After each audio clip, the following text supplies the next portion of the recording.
Shalom pemirsa Love Channel Medan dimanapun berada.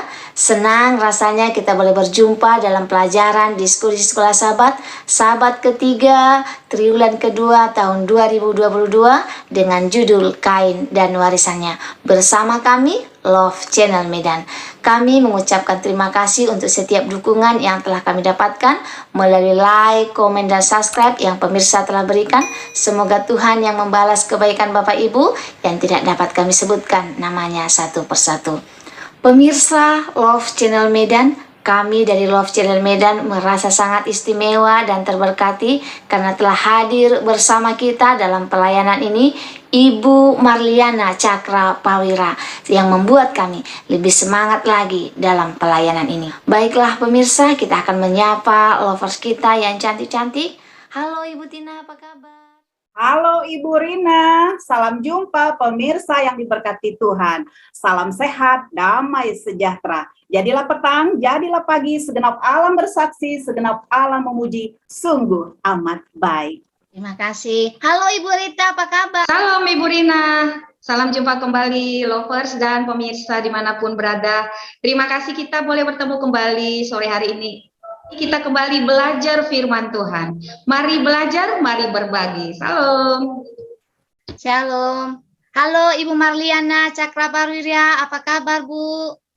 Salam Ibu Rina, kabar selalu baik dan salam kepada pemirsa Love Channel di Medan dan sekitarnya. Kita berjumpa dalam pertemuan yang sangat indah ini.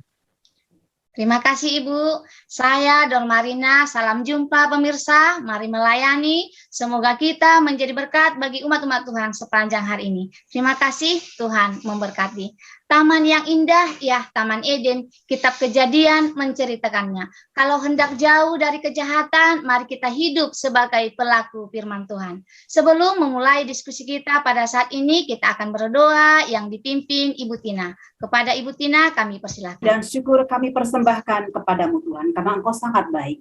Dan kami sangat merasakan kehadiran-Mu pada saat ini, di mana kami sedang melakukan pembahasan pelajaran sekolah sahabat. Kami memohon kiranya Roh Kudus Tuhan yang penuh kasih, yang penuh kuasa, menaungi hati dan pikiran kami. Kami berdoa buat sahabat kami, permisa yang kami cintai. Kiranya mereka dalam sukacita di hadapan Tuhan. Di dalam nama Yesus kami berdoa. Amin. Baiklah pemirsa dan lover, saat ini kita sampai pada pelajaran sekolah sahabat kita, sahabat ketiga dengan judul Kain dan Warisannya. Ayat intinya, apakah mukamu tidak akan berseri jika engkau berbuat baik? Tetapi jika engkau tidak berbuat baik, dosa sudah menunggu di depan pintu. Ia sangat menggoda engkau, tetapi engkau harus berkuasa atasnya. Kita boleh baca ke Alkitab kita, Kejadian 4 ayat 7. Dalam kitab Kejadian, apa yang terjadi setelah kejatuhan Adam dan Hawa ke dalam dosa? Yaitu pengusiran Adam dan Hawa dari Taman Eden. Selanjutnya kelahiran anak laki-laki pertama, yaitu Kain. Sebuah peristiwa yang dilihat Hawa sebagai pemenuhan janji yang dia dengar dalam nubuatan tentang Mesias. Kejadian 3 ayat 15. Keselamatan dari Allah datang melalui perbedaan antara Kain dan Habil dalam nama, perilaku mereka, dan pengorbanan masing-masing. Peristiwa selanjutnya adalah kejahatan Kain, kejahatan Lamek, penurunan masa hidup dan meningkatnya kejahatan adalah penggenapan dari kutukan yang diucapkan dalam Kejadian 3. Mari kita dalami pelajaran kita yang bertemakan Kain dan Habil. Kepada Ibu Marliana, saya persilahkan. Baik, terima kasih untuk waktunya Ibu Rina. Dan saya akan menyapa kembali kepada pemirsa Love Channel dimanapun beradanya.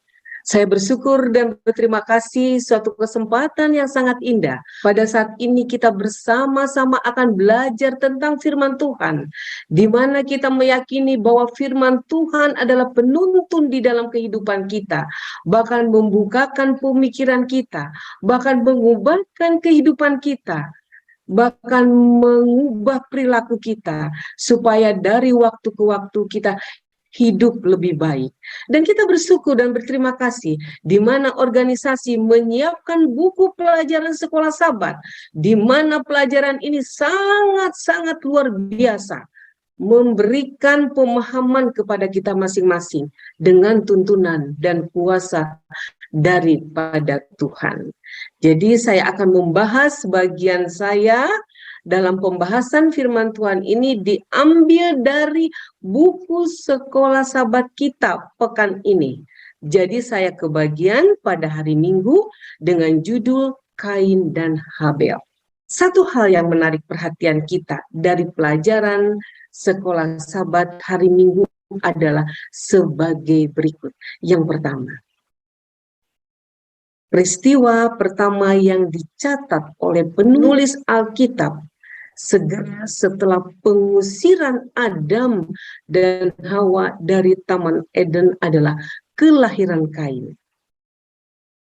Dalam perasaan ini, dalam Kejadian 4 ayat 1, kata tanda kutip Tuhan atau YHWH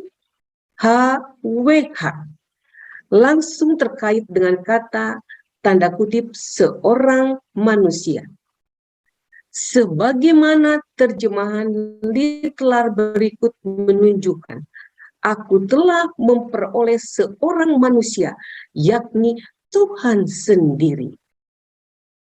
Ini diterjemahkan oleh versi standar internasional sebagai tanda kutip, aku telah melahirkan seorang anak laki-laki Tuhan. Ellen G. White menuliskan, kedatangan juru selamat telah dinubuatkan di Eden. Ketika Adam dan Hawa pertama kali mendengar janji itu, mereka sangat mengharapkan genapannya yang segera. Mereka menyambut anak sulung mereka dengan sangat sukacita, mengharap bahwa mungkin dialah, yang dimaksud dialah adalah Kain, pelepas itu. Ini adalah tulisan Ellen G. White di dalam buku Alfa dan Omega jilid 5 halaman 28. Yang kedua, pelajaran yang saya dapat pada hari Minggu, nama Kain berasal dari kata kana yang berarti memperoleh kepemilikan atau sesuatu yang sangat berharga. Di sisi lain, nama Hebel atau Habel berarti uap, lepas atau kesia-siaan. Intinya adalah bahwa Hawa percaya bahwa Kain adalah Mesias yang dijanjikan itu. Inilah yang saya bisa paparkan untuk pelajaran hari Minggu. Waktu selanjutnya saya serahkan kepada moderator. Baik, terima kasih Bu untuk penjelasannya yang begitu baik. Saat ini saya punya pertanyaan untuk Ibu. Mengapa Adam dan Hawa lebih percaya bahwa Kain adalah Mesias yang dijanjikan itu, bukan Habel? Padahal kalau kita mengikuti ceritanya dalam bagian berikut buku Kejadian, kelihatannya Habel lebih baik daripada Kain. Terima kasih, Bu. Pertanyaan yang sangat bagus sekali, Ibu Rina, ya. Saya akan jawab. Peristiwa kejatuhan adalah peristiwa yang paling menyedihkan bagi Adam dan Hawa. Karena mereka harus diusir meninggalkan Taman Eden, berpisah dan menjauh dari hadirat Allah. Adam dan Hawa merasakan bahwa mereka telah kehilangan hal yang terbaik dari hidup mereka. Dalam keadaan yang paling sedih, Tuhan menjanjikan seorang pelepas. Kita bisa melihat dalam Kejadian 3 ayat 15. Dan dengan sangat berharap untuk bisa kembali ke Taman Eden. Mereka berharap anak pertama yaitu Kainlah pelepas mereka atau pemulih mereka. Inilah yang saya bisa jawab, Ibu Rina. Silakan. Terima kasih Ibu. Saat ini kita akan lanjutkan pelajaran kita dengan judul 2 persembahan. Kepada Ibu Erita, saya persilahkan. Baik, terima kasih Ibu Rina dan pemirsa. Menarik sekali tadi sudah dijelaskan oleh Ibu kita, Ibu Lia. Nah, hari Senin ini kita akan membahas tentang persembahan Kain dan Habel. Baik, saya akan coba menerangkan tentang masing-masing persembahan Kain dan Habel ini.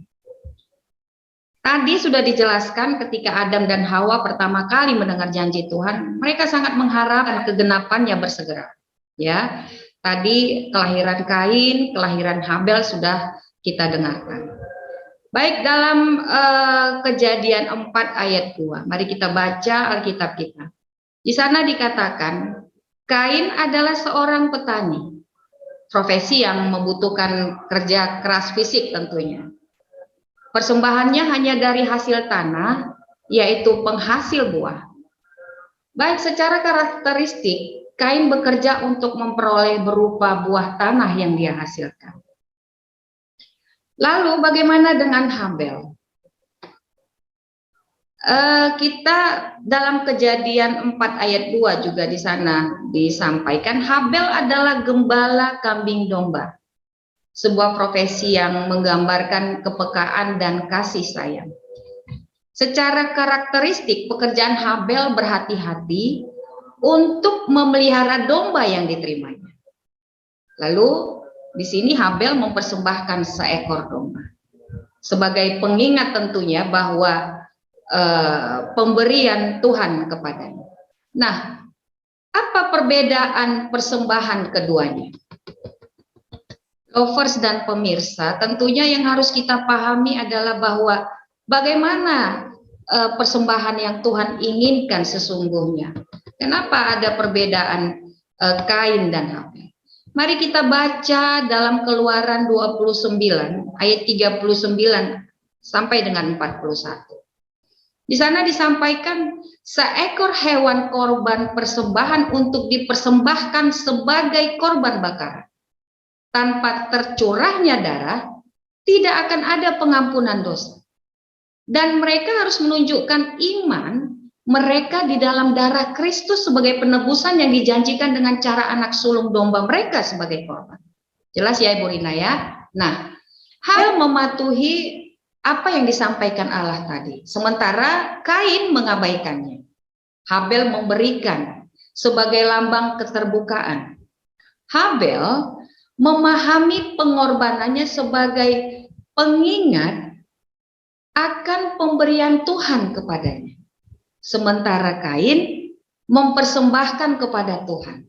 Kain menganggap itu adalah pemberiannya kepada Tuhan. Sebenarnya persembahan Habel itu tidak lebih baik sesungguhnya dari Kain. Sebenarnya Habel juga mempersembahkan sayuran sebagai tambahan dari korban bakaran hewan.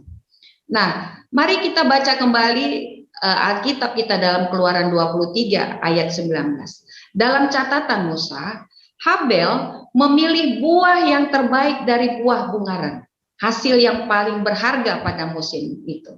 Jadi, lovers dan pemirsa, sangat jelas perbedaan persembahan Kain dan Habel. Masing-masing bagaimana cara mereka mempersembahkannya. Persembahan Kain merupakan ekspresi pekerjaan manusia untuk mencapai Allah.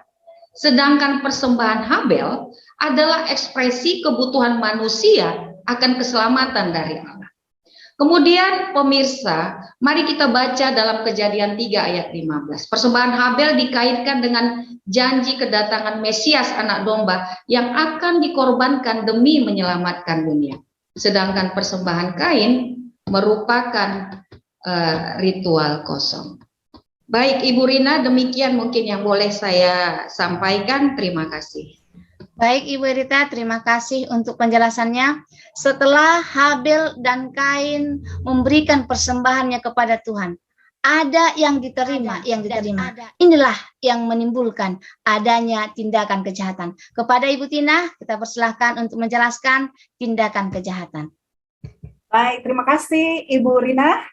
Pemirsa yang diberkati Tuhan, saat ini kita akan membahas satu ulasan yang istimewa, yaitu tindakan kejahatan. Kalau kita lihat judulnya, yaitu secara besar Kain dan warisannya. Nah, inilah dimulai apa yang menjadi warisan daripada Kain tersebut, ya. Pada ulasan saat ini, ya, kejahatan yang dilakukan oleh Kain kepada siapa? Kepada adik kandungnya sendiri. Waduh, miris saya mendengarkan cerita ini, yaitu Habel. Kenapa seperti ini kejadiannya? Nah, kita boleh baca peristiwa ini di dalam Kejadian 4 ayat 3 sampai 8 dan juga 1 Yohanes 3 ayat 12.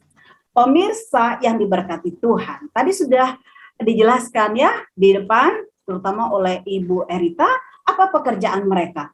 Nah, di sini pemirsa, titik fokus adalah penurutan, ya. Apa menjadi penurutannya? Kalau kita baca di dalam Kejadian 4 ayat 3, persembahan itu dikatakan mengarah kepada korban. Ya, itu titiknya. Korban. Kalau kita katakan korban, berarti adanya pertumpahan darah. Kita lihat latar belakang yang sudah sangat jelas tadi, bahwa Kain pekerjaannya adalah seorang petani. Dan dia merasakan ya persembahannya itu sudah yang terbaik kepada Tuhan, buah-buahan, sayuran yang terbaik, ya. Lalu adiknya Habel seorang gembala, dia mengambil anak sulung kambing dombanya dipersembahkan kepada Tuhan. Nah, oleh karena penurutan tadi sudah pasti pemirsa yang diberkati Tuhan yang diterima adalah persembahan Habel. Karena apa? Karena adanya pertumpahan darah, ya. Oleh karena itu, apa yang terjadi kepada Kain, pemirsa? Ada dua yang terjadi. Dicatat di sini, hati Kain menjadi sangat panas, sangat geram. Saya juga bisa merasakan itu, pemirsa ya. Dia si abangan, dia merasa sudah yang terbaik, tapi ditolak. Yang kedua, mukanya sangat muram. Itu kita bisa lihat dalam Kejadian 4 sampai 5. Akhirnya, dia membunuh adiknya. Pemirsa yang diberkati Tuhan, kita akan melihat kembali kasih Tuhan yang luar biasa. Ya, Tuhan kembali, hatinya kembali merangkul Kain dengan dua permintaan Tuhan. Yang pertama, Kain, marilah berbuatlah yang baik, ya, supaya kamu saya terima kembali dan diampuni. Nanti kita akan lihat apa yang menjadi reaksi daripada Kain dalam pelajaran berikutnya.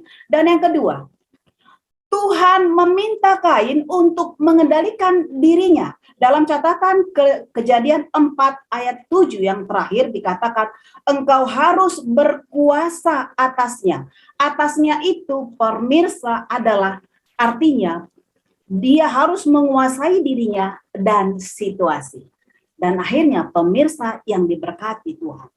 Ya, Kain tidak memiliki siapapun untuk disalahkan oleh perbuatannya, kecuali dirinya sendiri. Begitu juga dengan kita pemirsa, apapun kesalahan, apapun dosa kita, kita tidak memperbolehkan menyalahkan orang lain atau situasi. Demikian Ibu Rina, Tuhan Yesus memberkati. Baik, terima kasih Bu Tina, penjelasan yang sangat luar biasa. Setelah apa yang dilakukan Kain terhadap adiknya Habel, apa hukuman Kain? Kepada Ibu Erita, kami persilakan. Terima kasih Ibu Rina. Baik lovers dan pemirsa dimanapun berada, pada pelajaran hari Rabu ini kita tadi sudah mendengar bagaimana penjelasan daripada Ibu Tina tentang sikap Kain terhadap adiknya. Pada pelajaran ini hukuman kepada Kain. Pemirsa yang berbahagia dimanapun berada, mari kita baca Alkitab kita dalam Kejadian 4 ayat 9 sampai dengan 16. Di situ Allah bertanya kepada Kain, di mana Habel adikmu itu? Pertanyaan Allah kepada Kain ini tentunya mengingatkan kita di masa Adam di Taman Eden. Waktu itu Allah juga bertanya kepada Adam, "Di mana kau, Adam?" Nah, inilah yang menunjukkan hubungan antara dosa di Eden dan dosa sekarang ini. Dosa Kain adalah hasil dari dosa yang pertama. Adam mengakui dosanya namun menyalahkan orang lain. Kain tidak mengakui dosanya, bahkan menyangkalnya. Secara terbuka di sini Kain menentang Allah. Mari kita baca kembali dalam Kejadian 4 ayat 10. Di situ Allah bertanya lagi kepada Kain, "Apa yang kau perbuat ini, Kain? Darah adikmu teriak dari tanah itu." Allah mengingatkan Kain bahwa Allah tahu segalanya. Pemirsa, dimanapun berada, dalam Kejadian 4 ayat 12 sampai 14. Kalau kita baca, disinilah hukuman kepada Kain itu. Karena darah Habel dicurahkan ke tanah, maka tanah itu sekarang dikutuk. Akibatnya Kain dikutuk menjadi pengungsi jauh dari Tuhan. Dia takut akan hidupnya sendiri. Namun, kalau kita baca pada Kejadian 4 ayat 16, Tuhan tetap menunjukkan belas kasihan kepadanya. Meskipun Kain pergi dari hadapan Tuhan, Tuhan masih memberinya semacam perlindungan. Demikian Ibu Rina. Baik Ibu Rita, terima kasih buat penjelasannya. Ketika Adam dipanggil Tuhan, dia bersembunyi. Ketika Kain ditanya Tuhan, "Di manakah adikmu?" Dia mengatakan dia tidak tahu. Pertanyaan saya, apakah ada yang tersembunyi dari hadapan Allah sehingga Tuhan harus bertanya kepada mereka? Terima kasih Ibu Rita. Baik, terima kasih Ibu Rina. Tentunya kita tahu tidak ada yang dapat tersembunyi dari hadapan Tuhan. Memang sungguh situasi yang tragis bagi siapapun di muka bumi ini. Kita orang berdosa ini, apa yang harus kita lakukan supaya dapat menghindari situasi ini? Lovers dan pemirsa, dalam kehidupan kita juga sering menghadapi ini. Kita suka menyalahkan orang lain. Kita suka menyangkal, seolah-olah Tuhan itu tidak melihat kita. Namun, kalau kita baca pada Ibrani 4 ayat 13, di sana dikatakan, tidak ada satu makhluk pun yang tersembunyi di hadapannya, sebab segala sesuatu telanjang dan terbuka di depan mata Allah, yang kepadanya kita harus memberikan pertanggungan jawab. Jadi dalam kehidupan kita juga Ibu Rina dan pemirsa, bahwa kehidupan kita ini sesungguhnya tidak ada yang tersembunyi.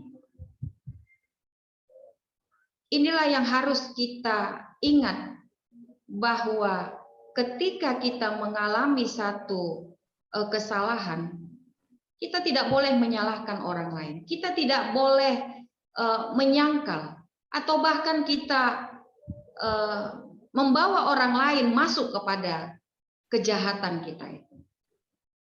Namun seperti tadi sudah disampaikan, bahwa Allah tetap mengasihi kita. Itu sebabnya kita sebagai umat Tuhan, mari kita senantiasa berlaku hidup dalam kebenaran Tuhan. Demikian Ibu Rina yang boleh saya sampaikan. Terima kasih. Baik Ibu Rita, terima kasih untuk penjelasannya. Baik lovers dan pemirsa, dengan bertambahnya manusia, kejahatan juga semakin meningkat. Kita akan pelajari kejahatan manusia bersama Ibu Tina. Saya persilakan.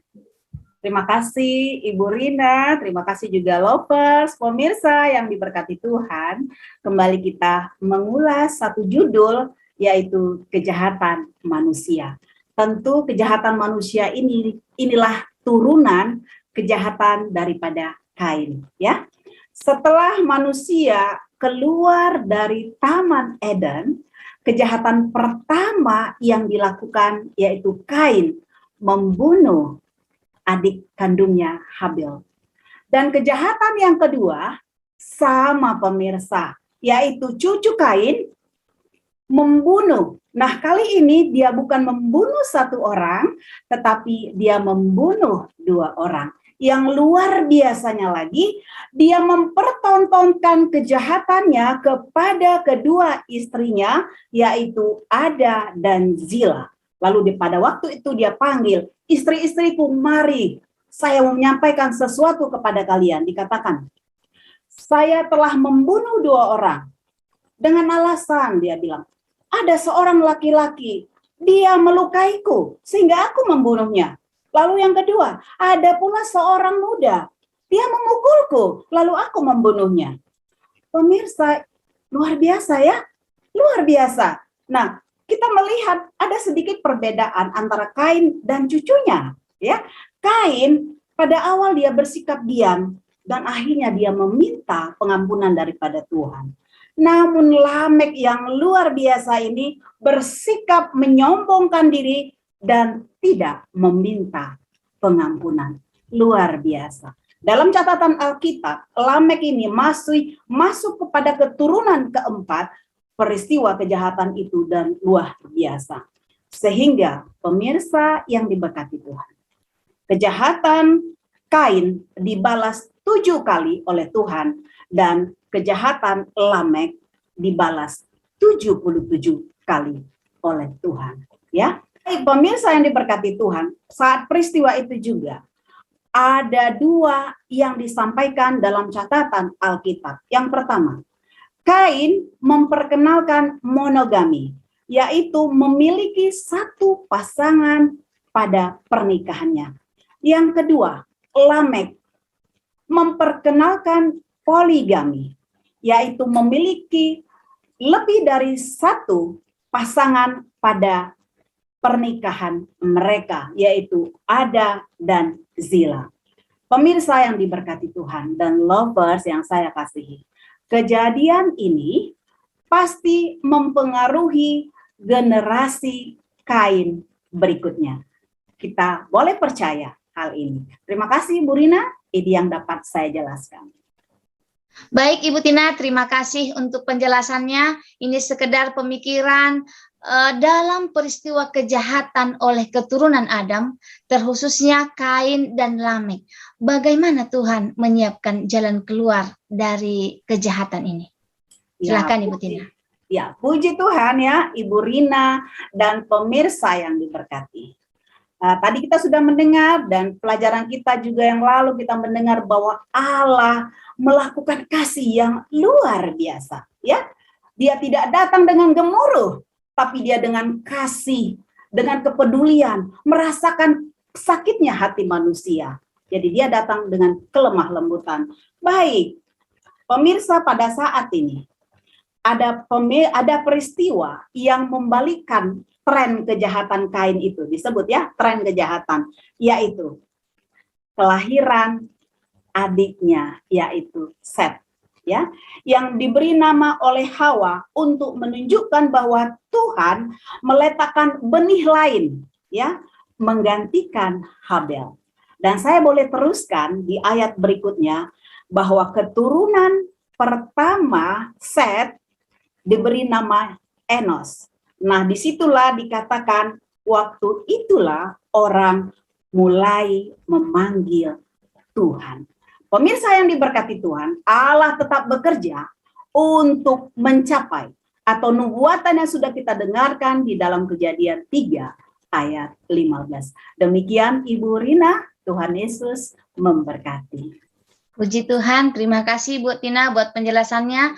Kita sudah belajar pelajaran sekolah sahabat kita sepanjang 1 minggu ini, yaitu Kain dan warisannya. Sekarang kita sampai kepada kesimpulan pelajaran kita. Kepada Ibu Marliana Cakra Prawira, kami persilahkan untuk kesimpulan. Terima kasih kepada Ibu Rina dan khususnya juga kedua sahabat kita, Ibu Erita dengan Ibu Tina, yang sudah memaparkan pelajaran sekolah sahabat yang sungguh luar biasa dengan jelas, ya. Jadi untuk kesimpulan keseluruhan pelajaran sekolah Sabat untuk pekan ini. Kalau kita membaca dengan teliti di dalam Kejadian pasal 4, berisi kisah pembunuhan pertama dan semakin dalamnya manusia jatuh ke dalam dosa. Namun, dalam hal ini Allah tetap peduli dan menawarkan kasih karunia kepada manusia yang berdosa. Bahkan ketika manusia secara terbuka menentang Allah, maka Tuhan tetap memberi peringatan melalui para hambanya. Tuhan terus memberi peringatan kepada umat-umatnya supaya mereka kembali ke jalan yang benar. Sebagaimana sejak zaman purbakala, bagi kita yang hidup di akhir zaman ini, semua memiliki pilihan. Apakah hidup sebagai tanda kutip anak-anak Allah atau hidup menjadi tanda kutip anak-anak manusia. Tulisan Ellen G. White yang sangat luar biasa. Saya akan bacakan. Satu-satunya perlindungan melawan kejahatan adalah tinggalnya Kristus dalam hati melalui iman dan kebenarannya. Karena sifat mementingkan diri yang ada di dalam hati kitalah pencobaan berkuasa atas kita. Tetapi apabila kita melihat kasih Allah yang besar, sifat mementingkan diri tampak kepada kita dalam sifatnya yang mengerikan dan menjijikkan, dan kita ingin supaya itu dibuangkan dalam jiwa kita. Apabila Roh Kudus memuliakan Kristus, hati kita dilembutkan dan tunduk. Pencobaan, kehilangan kuasanya, dan kasih karunia Kristus mengubahkan tabiat kita. Itulah sebagai kesimpulan dari pelajaran sekolah Sabat untuk pekan ini. Dan terima kasih, Tuhan memberkati. Baik, terima kasih Ibu untuk kesimpulan yang sangat luar biasa. Baiklah lovers dan pemirsa di rumah, sampailah kita pada penghujung diskusi pelajaran sekolah Sabat kita pada hari ini. Sebelum mengakhiri diskusi kita akan berdoa yang dipimpin Ibu Mariana. Kami persilakan. Kita bersatu di dalam doa. Allah yang begitu baik, Allah yang menjadi penuntun dalam kehidupan kami. Kami bersyukur dan berterima kasih, di mana kami sudah belajar pelajaran tentang sekolah Sabat yang begitu indah, mengingatkan kepada masing-masing kami, supaya kami sebagai anak-anak Tuhan, supaya kami bergantung hidup kami hanya ke dalam tangan kasih Tuhan. Seringkali kami melakukan kesalahan Tuhan. Ampunilah kami, karena Engkau adalah Allah yang Maha Kasih, Allah yang baik bagi kami. Kami yakin dan percaya bahwa Engkau akan terus memelihara kehidupan kami. Biarlah firman-Mu akan terus menuntun, mengubahkan hati kami, mendekatkan hati kami kepada Tuhan. Kami serahkan semuanya hanya ke dalam tangan kasih Tuhan. Di dalam nama Yesus kami berdoa. Amin. Baiklah lovers dan pemirsa, saat ini kami dari Love Channel Medan tetap mengharapkan dukungan dari pemirsa melalui like, share, dan komen, dan boleh mengajukan pertanyaan di kolom komentar, dan kami akan menjawabnya melalui bantuan hamba-hamba Tuhan. Sampai ketemu minggu depan. Terima kasih. Tuhan memberkati. Shalom. Shalom. Halo. Salam.